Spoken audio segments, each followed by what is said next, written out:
Father Time. So we just, I guess yesterday wrapped up Mythic Earth Day. How did it go? It was wonderful. Yeah. I think it was a lot of fun. We got a lot of people, a lot of interest. That's what it was all about. Just trying to meet the designers, learn about the game, get some demos out there, and we streamed, which was cool too. Yeah. So there was a game going on stream. People were having a lot of fun with. There was at least 4 or 5 other games going on in the back, and all the designers were in and out, which was really cool to kind of meet everybody and talk to them about the stuff they do. Everybody on the team is obviously super passionate about the game. Which is awesome, and the turnout was really good. So I thought so. There was people coming in from. I mean, we came in from multiple hours away, but there was other people coming in from. I woke up in Boston. Upstate. You had a 4-5 hours of travel yesterday. Something like that. Over multiple. Land and sea. Right. Let's go. Yeah. So while I was here, I mean, we've talked about it a little bit off camera, but I wanted to talk to you a little bit because you guys actually do the production of the stuff here, the majority of the production here. Right. So I wanted to talk to you a little bit about that. I know that the game, the models for the game come in a couple of different materials that you guys work with, and there's different processes behind all that. Do you want to talk to us a little bit about how that stuff works? I mean, in general, all the human-sized models are in metals, and those we do not produce in-house. We have a cooperative vendor that we work with, and he does all the casting, all the metals. Everything beyond that, we do in-house. So it's all resins, the monsters, the behemoths, terrain pieces, some of them. All that's resin, and it's all 3D printed.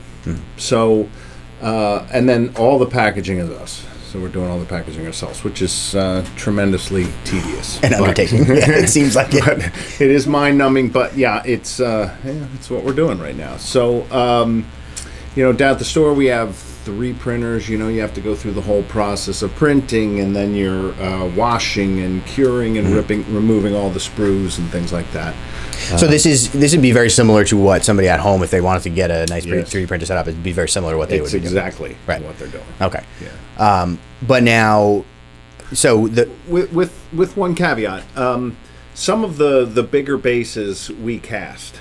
So we do some casting, which is much easier and faster than actually using 3D printers. Okay, so what does that process look like? I would kind of have to show it to you. Okay. I mean, you're mixing the chemicals, you're pouring them in a mold, and then you're putting that mold under high pressure. Gotcha. And then it usually takes maybe a half hour to... What does the mold production process look like? Are you just picking it up once the molds are made? Or No, are you we're making the molds too. Okay, interesting. Yeah, so you're normally we would be doing a 3D print of the master, if you will, and then we have different component materials for the mold making. Yeah. Dragon skin is I think what we're using right now. Okay. So again, you're pouring it's hard to explain. You're okay, we'll go check it out. Putting a form, put that master in there, and then pour the dragon skin on top of that. Right. And then when that dries, you're kind of ripping the master out, and then you cast from that. Right. Okay. Interesting. So I'm really interested in sort of the whole process, taking something from, just an idea in you and Lord Mortis's heads, and taking that all the way from something that I can buy and you'll ship out to me. So I want to kind of talk to you about what that entire process looks like.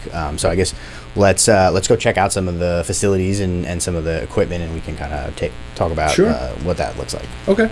Cool. Sounds good.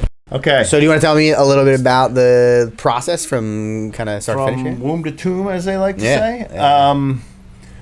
So we work with outside designers for crafting the minis. We'll send them a detailed design brief. Then we'll work with them through iterations until they get to STLs, and then they send us the STLs, and then we're on. Then it's on us how we want to produce them. If they're going to be metals, we'll take those STLs. We'll print off a master, send that out to the guy who does the metals for us, and he will build the casts, and he will set up the molds. And from that point on, I mean, after we approve everything, from that point on, it's kind of like ordering through him via spins.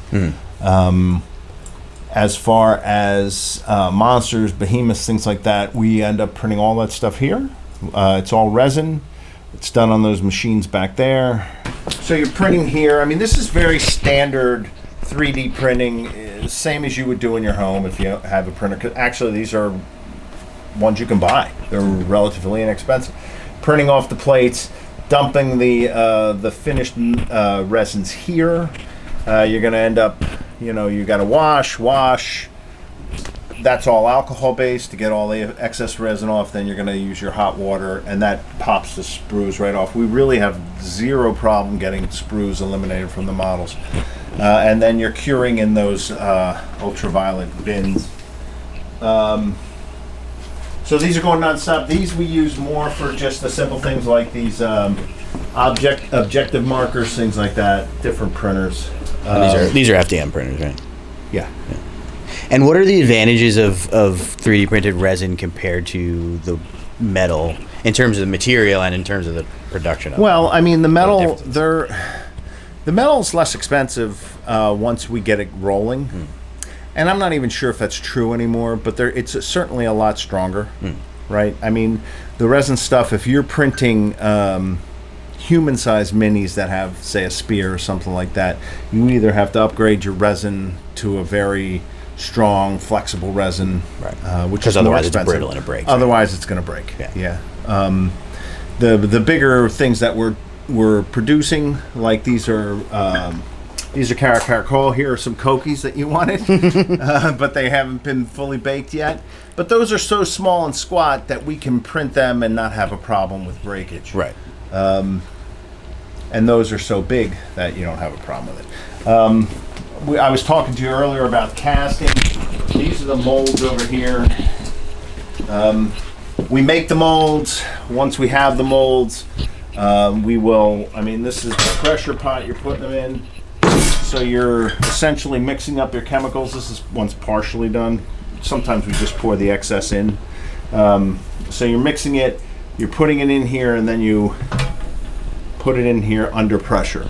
That pushes all the air bubbles out, and that's how you get these molds. So it's a little fancier than when I use like blue stuff to copy a foot or something. Yeah. Okay. So and then you have to make these molds. So these molds would come about by us 3D printing the base first, right, and then taking something like this and putting it over, and then pouring this rubber in here, right, and then eventually you kind of rip this out of here, and that's what gives you your mold. Very cool. And that's a base for a Quetzalcoatl, yeah? That is a base for a Quetzalcoatl. I think we 3D print all our bases. I can't think of one we don't. So here's this is the new Guardian Alex. That's his mold. More Quetz. So the more molds we have, the more we can tear it up in here and produce more. Otherwise, it gets pretty slow. Yeah. And the scenic bases are all for the behemoths specifically. All for the behemoths, right. Yeah. Okay. These are actually terrain ones. Are those also the objective markers? That's what I mean. Yeah. Objective markers. Yeah. Cool. That's that. Then you get into how we store it and how you package it. So all the plastics, these happen to be the monsters that we would be using for starter boxes. So because obviously that's what we're going to be selling the most, the starter boxes, and so we want to be stacked up with product here. I've got a lot of, as you can see, the polar bears are running a little light because Inuits everyone likes, and I have several trays of polar bears over there that we're ready to cure. So are you mostly printing stuff to keep a back catalog of them so that you can then package them up to put them on the shelves or send them out, or is it you're kind of increasing production as the demand changes, or how? It's a little of both. Yeah. I mean, if I have if I can wave a magic wand and I can be perfect on my scheduling, right, what I would do is I would order just enough metal. The metal would come in, and I'm either immediately packaging it for starters or packaging it for blisters, and have no raw inventory left over. I'm not that good yet, but right. That's what our goal is. And so these are all printing because we intend to do a lot of starter packaging, but there's a tremendous amount of components that go into it. I mean, our packaging is rather simplistic, but you still have. It's better that way. Well, even simple. You still have 32 millimeter bases, 60 millimeter bases, boxes, wraps for the boxes, all the models that go in the boxes, bubble wrap for the baggies to put that stuff in. Right. You run short on any piece of those, and it stops the production. Shuts down everything. Yeah. And, we're small, and we don't have a tremendous database that has all this information that says, an Inuit starter box needs all this, So a lot of that is me trying to stay ahead of ordering. Right. That's essentially how the starters go. If you're enjoying this video and you want to support the channel, then there's a couple of different ways that you can do that. The first would be to pick up some merchandise through my merch store. You can grab a t-shirt, a hoodie, a mug, a sticker, all sorts of cool stuff like that. You can also shop using my affiliate links, so if you're going to make any purchases from any of these companies, you can use the links in the description below to make your purchases, and it will go directly to supporting the channel at no extra cost to you. There's also a link for my Ko-fi if you would just like to give me a tip, or my Patreon if you want to support me longer term. I have a bunch of different tiers there, and there are all sorts of benefits available to people, such as early access to videos, ad-free videos, the opportunity to vote in polls about upcoming content, and extra entries into the giveaways that I run occasionally. But if none of that is your cup of tea, no problem at all. Just make sure that you're subscribed to the channel and leave a like on the video. It actually helps a tremendous amount. And if you want to go the extra mile, then consider sharing the video out with some friends who you think might find it interesting. The YouTube algorithm is not kind to small YouTubers, so that helps a whole bunch. Other than that, consider joining the Discord, also linked in the description, where you can come and hang out with me and the rest of the community and talk games. But with that, let's get right back to the video. This whole wall is all blisters, right? So these boxes contain blisters that are already prepped to go. Okay. So these are clock malls or spears. Again, we do all this ourselves. So when you talk about components, you've got a blister, you've got an insert, you've got bases, you've got stickers, because many of these have multiple stickers. Right. And normally we would be putting the faction and the unit and the barcode. Right. So that's 3 stickers plus the insert. There's a lot of stuff you have to worry about when you're trying to put these stuff together. And the other thing is, if we're running out of metal for starters, we sometimes end up cannibalizing here, and then I'll leave the blisters so they're still there and we don't have to set them up again. Yeah, a lot of moving parts, a lot of different concerns. Every faction, every faction usually has anywhere from 8 to 10 units. Right. 8 to 10 units. In general, there's 5 models to a unit, so you're talking, 40 to 50 individual models. Right. And then there's 7 factions. So we're well over 200 models that, individual model pieces that we're dealing with. So. And now, so for things like the blisters and the little paper inserts and stuff, are those all things that you're able to produce here, or do you just buy the clamshells separate? We will buy the inserts from a third party. Okay. We buy the blister clamshells from a third party. We buy the bases from a third party. Right. Because they're wood cut out, yeah. MDF. I mean, and that's always something where, like, should we buy an MDF cutter?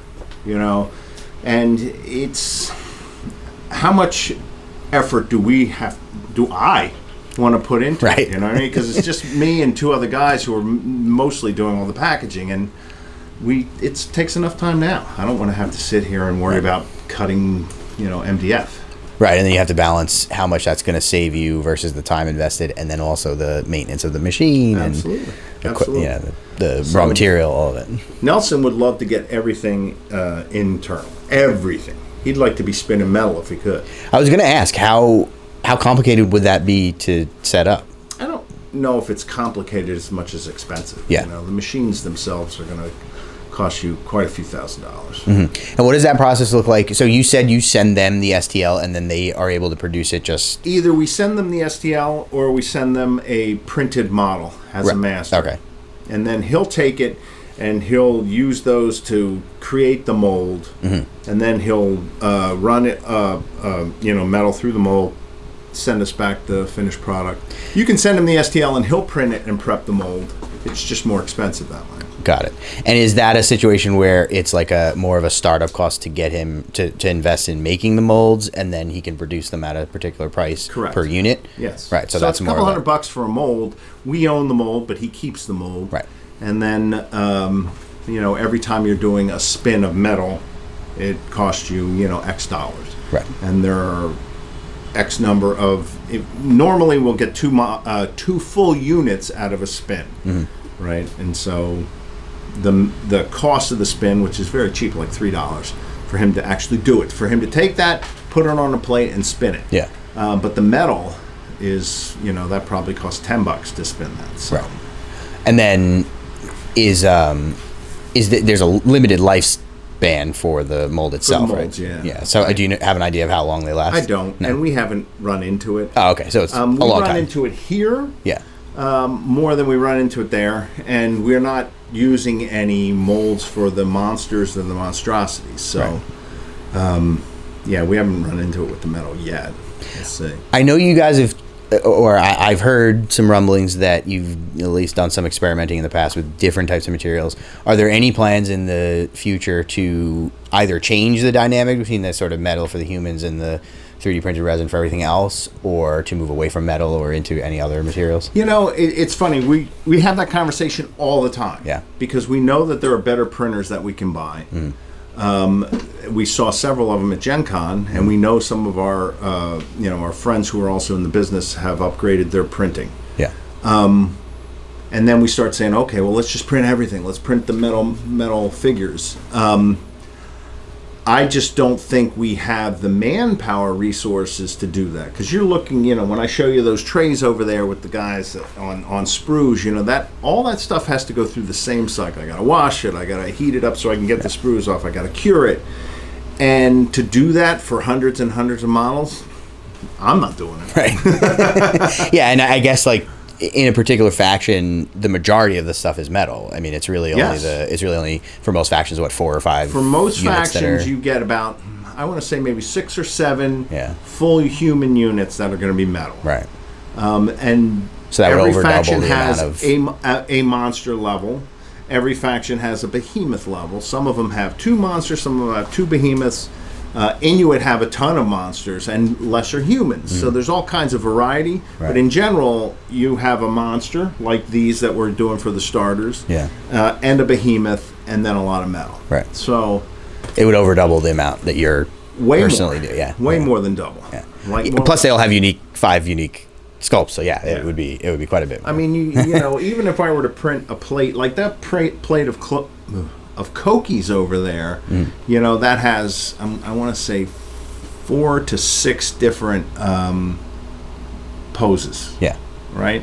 And maybe we get 30 models off of a single plate. All right? So the print time I don't care about, because the print time I can start it and leave. It's not hands-on time. It's not hands-on time. Right. But once it's printed, you can let it build up. Like you can see we have trays around here with built up stuff that has to get cured and has to get processed, but someone's got to be here doing it. Yeah.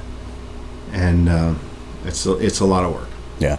So if we go down here a little more, you can see this is all raw inventory. We used to have this spread out a little nicer down that way, but like I said, we're trying to get away from storing raw inventory, go right from bringing in the metal and packaging the metal. But at one point we had a bin per pose, right? So this would be actually here. This is Cusco with spears from here to here. Right. You can see there's a lot of inventory. This was just we just bought a crap ton of Inca in the very beginning, and we're still working our way through it.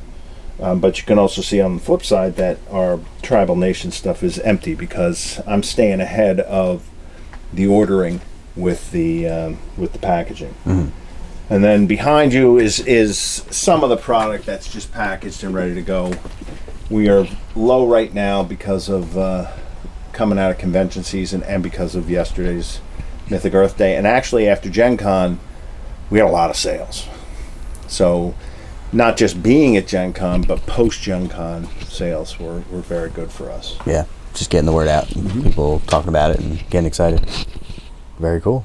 I mean, and that's most of the production. I mean, there's more stuff back there, but I don't know if it's any. Yeah, you guys sell some STLs, right? We don't talk about that from a model. We do talk about it. We haven't sold any STLs. We've given away STLs, just as freebie stuff for like the Kickstarter. We did a lot of that stuff. I think that's what I'm thinking. Yeah. What is so you have some sort of like early prototypes of the models from the Kickstarter for the RPG. Yes. What are those going to be made out of, and what how are those being made? I think those have to be made in metals. Okay. Right now. Yeah. Because I noticed that they're true scale and they look very human proportion, which means very small and spindly. And they're the ones that we had out on display yesterday were not the scale sizing that I would be printing them at. I think I'd up them a little bit. Okay. Not too much, but a little bit. Yeah. You know, and I have to go back to the designer and talk to him about, you know, the one Tribal Nations woman has this fan of feathers, and that completely broke off. So we got to get them thicker, right? You know, and deal with some of that. I like the human proportions. You know, I was talking to you yesterday. You were asking, what do the new Tribal Nations guys look like? See what I mean? And I said, yeah. You know, they're very beefy. Yeah. You know, so it's always the question of the trade-off between it looking like a real, real proportion person, but the practical question of like, is this just going to be super fragile and break? And I bet you this is just stuff that gets tossed around. Like there's a human proportioned, much more human proportion, not even perfectly. Yeah. So you can see the difference between that body and that body. Yeah. You know, this one is very easy to produce because it's thick. It's got the thickness you need. Yeah. This one is a little more delicate, and the ones we were making for the heroes are even more delicate. Right. So we have to find that balance Yeah. of, you know, models we like. Yeah, I asked of versus ones we can produce. Right, I asked because when I saw those models, I was immediately struck by how realistic proportion they look, and some of them are really beautiful. Right, and we were talking about that with the Malifaux stuff. Right. You know, it's like the Malifaux went to very realistic proportions, and that makes for some makes them very hard to build. Yeah. Building. Yeah, and I know from a customer perspective, there's obviously issues with if you break your models and stuff like that, but some people really prefer the heroic proportions because they're a little bit easier to paint. It's a little easier to see some of the details that people like to see.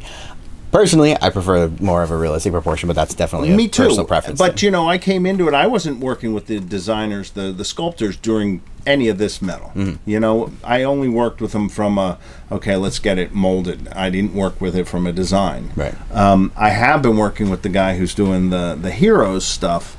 And I immediately went in and said, I want it to be very human looking because I was, you know, and then you realize what you've done, you know? Yeah.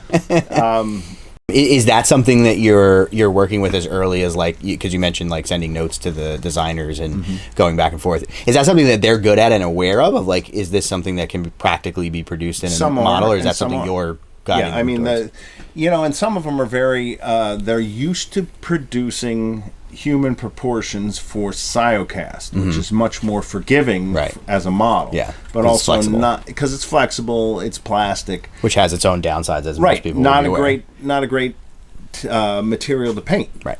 Or to clean or work with in a lot of ways. Yeah, right. I've heard a lot of very bad feedback. Well, most companies are moving away from Cyocast now. And you know, I was talking about some of our friends in the business who have Cyocast machines. We're trying to sell them. We considered it, and now they have upgraded to 3D printing machines. It's interesting when you look at the whole landscape of miniatures, right? Very few are making metals anymore. Most of it is plastic. Most of it's plastic on sprues. Yeah. Most of it is multi-part. I would say like 90 to 95 of our metals are all one piece. Right. Kind of like Legion models for Star Wars. And people like that. I was shocked when people were kind of saying, wow, I kind of like this metal. You know, it's different than, I mean, it's kind of like the grass is always greener. We've not planned it that way. We were doing it specifically for economics, you know. But people like the weight. They have great detail. There's nothing wrong with the detail of the models versus plastic. Right. In some ways, it's better. Yeah. So, I've actually noticed that even from some of the models from the earlier factions that have been out for longer, even just within your game, the posing on the models has gotten a lot more dynamic in spite of the fact that they're still only one piece. Because one of the problems with the one piece models used to be, it seems, that they'd be very flat. Because they had to be kind of, I guess when they were casted, they had to be done in one plane. So you'd have like poses like this because they couldn't stick out very far. But the model that you just showed, there was quite a bit of three-dimensionality to it. Yeah, sure. Yeah, like he's got a knee sticking out. He's got two weapons in his hands, a foot towards the back. Is that just the reflection of the technology advancing, that it's just gotten easier to cast them like that? Or? I don't know. Okay. But I do think that the guy we work with is very, very good He's good. He's good at it, yeah. Yeah, because even like I remember looking at, I have an Aztec army and some of the stuff from like the original starter boxes. You see that they're a little bit flatter too, whereas that is like, you would expect that to be a plastic model that's 3 or 4 pieces. Right. Yeah. So getting that as a single piece, man, let me tell you, putting an army together with single piece models is wonderful. Yeah. And then when you get to the monsters, if they're multi pieces, you don't care, because you're only putting 3 of them together first of all, and usually they're big enough that it's easy to glue. Yeah. And resin's easy to glue. Yeah. Yeah. And I haven't had any issues with the keying or any of that kind of stuff. Like everything goes together. No, we have. Straightforward. I would say today we have one keying issue with the Camazot's wing that was brought forward, and honestly, I don't even know how it happened, because it used to work. Yeah. And you wonder what happened over the last 2 years, where our production, did it bend in heat, or I don't know. I don't know how it happened. There's a lot of variables. I'm sure that it's hard to. Yeah. So, have you gotten much feedback from players on the materials? Because like it's interesting to me that I've noticed, even just in the past maybe 2 years, that there was a time where if you heard that a company was producing models for a game that were 3D printed, that was seen as like a really bad thing. It was like everybody was like, oh, why would I, I could make them myself, why would I bother? And now I feel like it's become very, very well accepted of like, oh, they're 3D printed, cool. That just means that they're saving a little bit of money, and it means that their production process is easier. The technology is really just going out of control. Yeah. We looked at, when we were at Gen Con, we saw one company that was selling a 3D printer that was color. Yeah. Think about that. Yeah. So you can print it in color? Mm-hmm.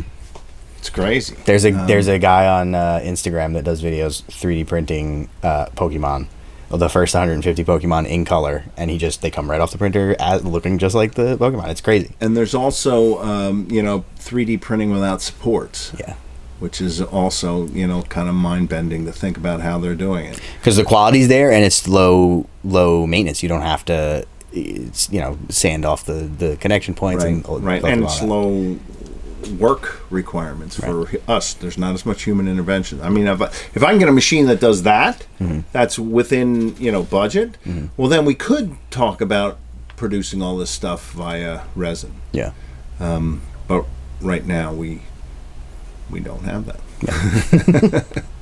So that's kind of the process from beginning to end, I guess, and then this is where most of the stuff ends up once it's boxed up and ready to go, and then I guess you're fulfilling orders right out of here and sending stuff to people's houses. That's exactly it. Awesome. So I guess if you want to pick up any of the pretty models, then jump on the website and check them out, and he'll be back here to box them up and send them to you. Yeah, happy to.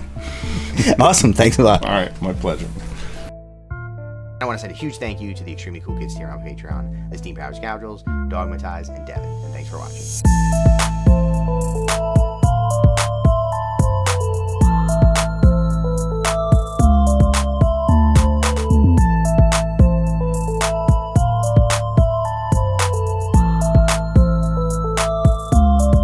We did it. Ooh, I'll get the leprechaun. Is that a convention? I assume it is, yeah? Yeah, we don't really run it that much. That used to be our March convention here, our March tournament. The leprechaun, get it? Con is in. Oh, Kevin would be tickled by that. Everyone. I've had enough puns for the weekend. Everyone has their gimmick. You got to work con into it, and that was a pretty clever one, I thought. Nah, it's okay. I give it a 6 out of 10. It's fair. It's like 90% of vlogging, me vlog, you vlog. Nice. Me vlog. 90% of Brandon's jokes. That's most of his are like a 2 or a 3 out of 10. I'm gonna hit record. Every once in a while, he gets to like an 8.5. Which is to say, I hit record a bit. All right, sweet. Okay. So, do you want to tell me a little bit about the?